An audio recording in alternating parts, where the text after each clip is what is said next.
जय राम जी की साहब।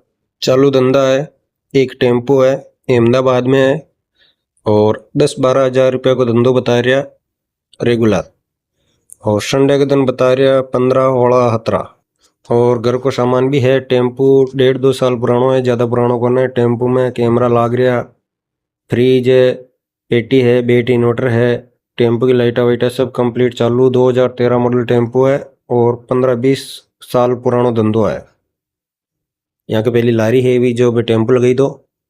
और घर का सामान में कढ़ाई पट्टी और खावा विभाग का छोटा मोटा आइटम है। और सेठ जी कह रहा है कि भाई मान लो आपके कोई शंका है भाई भाई झूठ बोलता है तो वही कह रहा है 2 दिन 4 दिन 10 दिन आप अटे रेन देखो, धंधो देख लो। और धंधो अगर मैं बता रहा जो न वे तो आपके खर्चो लागी किराया बड़ो मार दे भाई गारंटी। धंधो बता रहा कि धंधा की गारंटी ले रहा सब 10 लाख रुपये ले रहा। ठीक है, रोकड़ा ले न तो कम वेवे न उधार वेवे। तो जी की हरदम वेवे जो अहमदाबाद पधारो। धन्यवाद।